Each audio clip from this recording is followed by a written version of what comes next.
What is going on, y'all? Giofvcks here, and I just want to talk about this real quick because I think it's like a very important topic that needs to be discussed.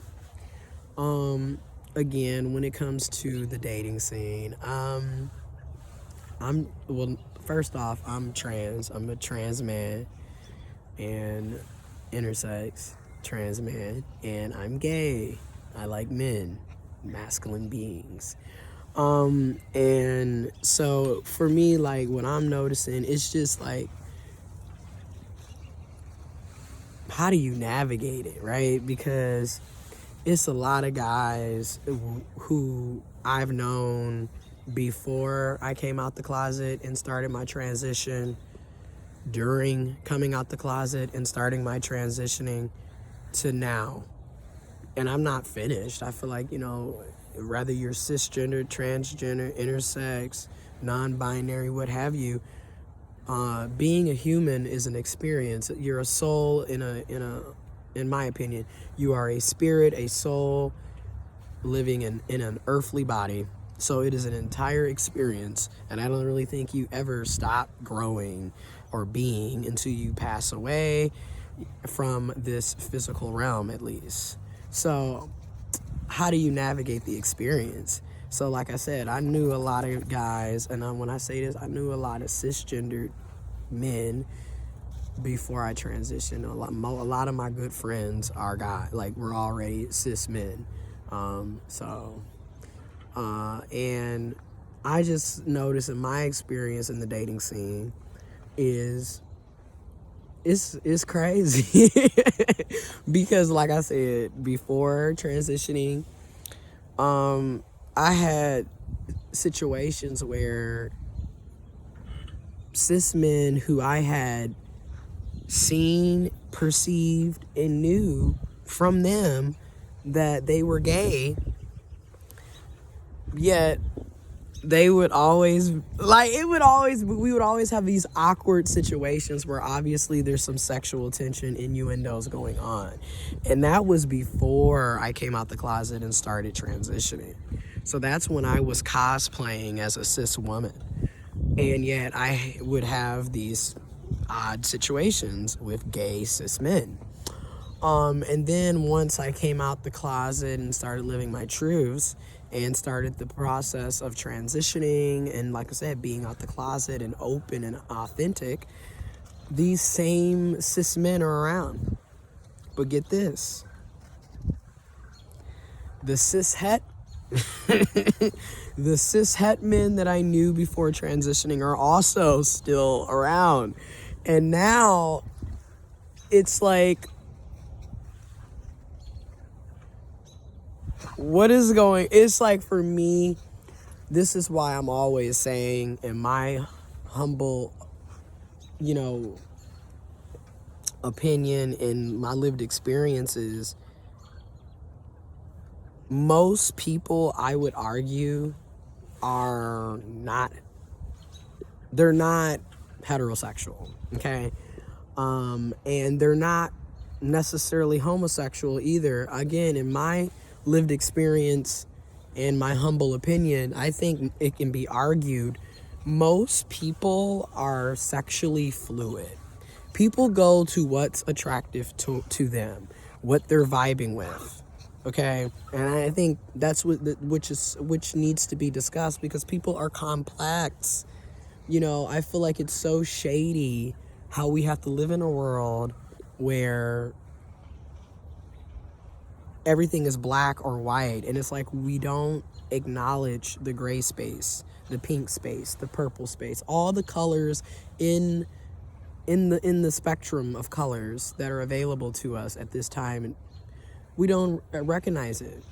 And we always make everything, polar. So it's like you're either on the left or on the right, and you're either, this side or that side, and it's like most of us are in the middle.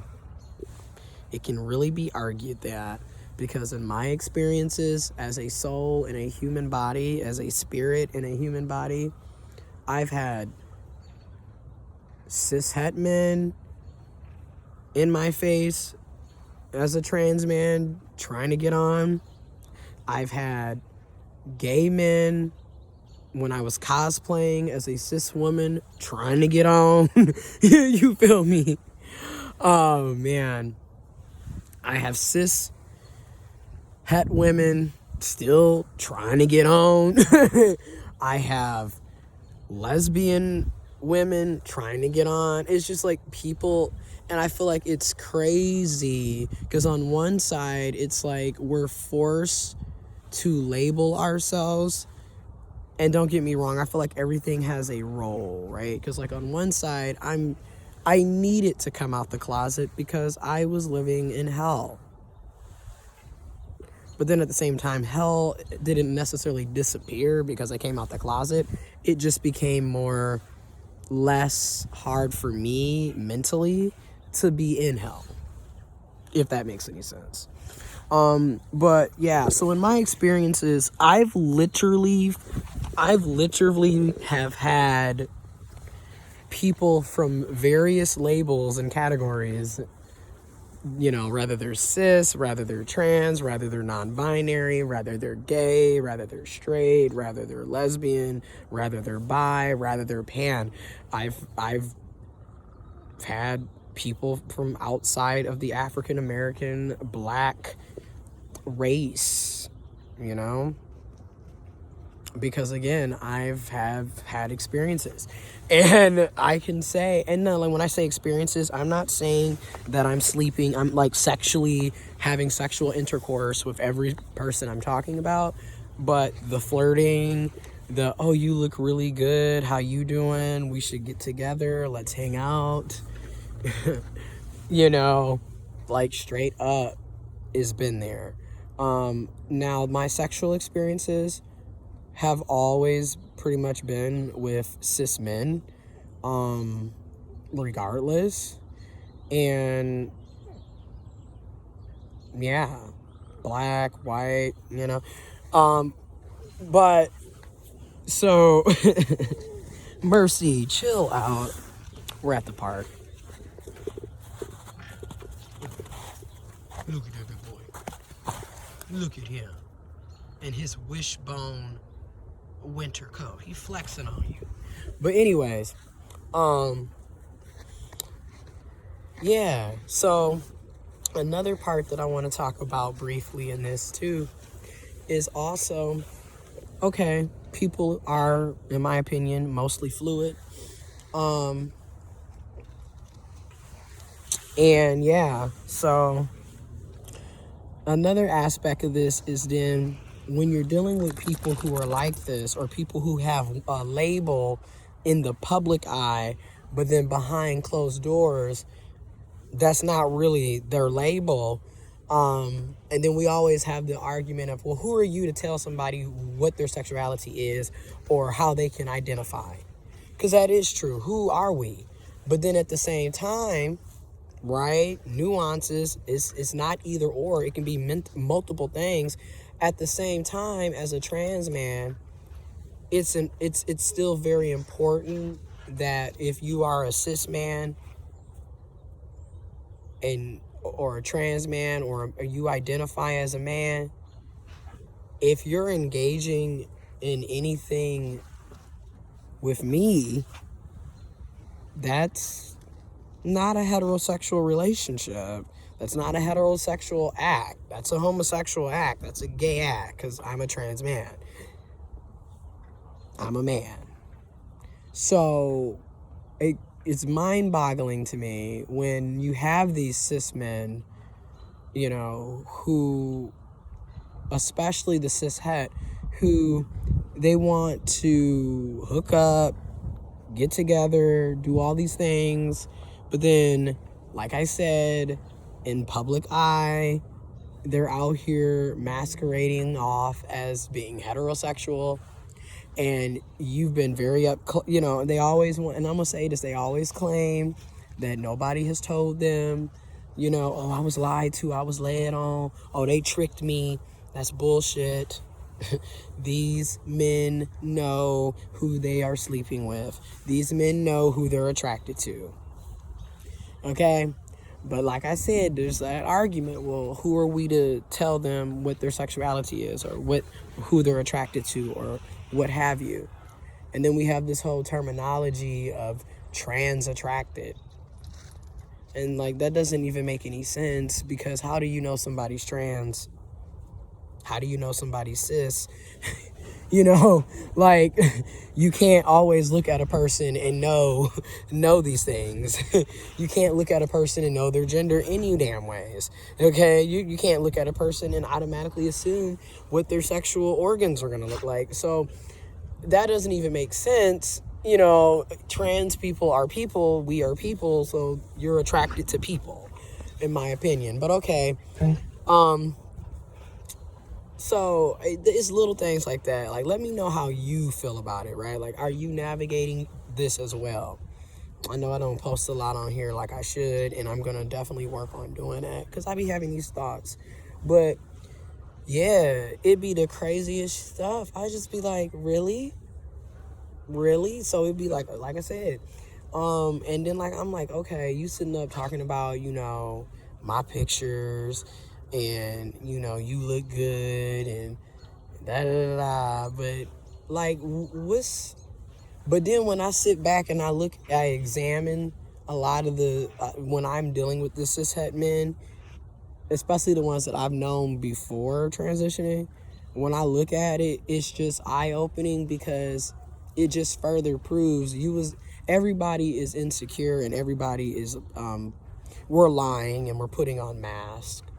And these are coping mechanisms, because we live in a very homophobic, transphobic,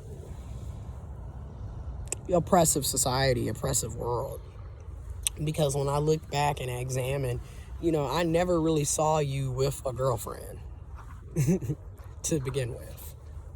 And we've known each other going on 11 years.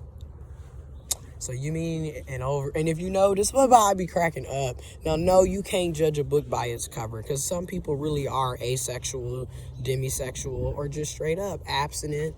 You know, people have various reasons for why they're not in relationships. This is very true. However, if it quacks like a duck, walks like a duck, then you know what? Sometimes that is also true too.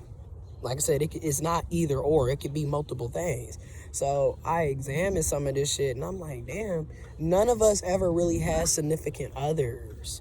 And you mean over the course of a decade, all of us, and then like the only, look, and I'm about to go there. And then the only, like, out of this group that I'm talking about in particular, the only people that have relationships is only 2 of them. The rest of us are all single and have been consecutively single for a decade. Like, if you really sit down and think about it, the only 3 people, let me rephrase, the only 3 people.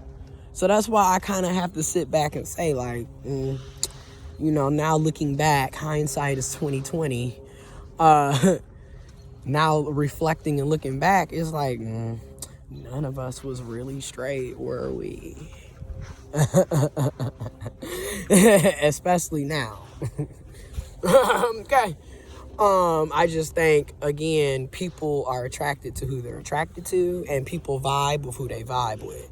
So it's like, yeah, you can have your labels, and you can respect people's labels, but then also realize we live in a homophobic, transphobic, oppressive society. So a lot of times we have labels that we use to cope in a society that's telling us that we're going to hell, that we're unnatural, that we're disgusting, that we're sinful, you know, that treats us like shit for being different.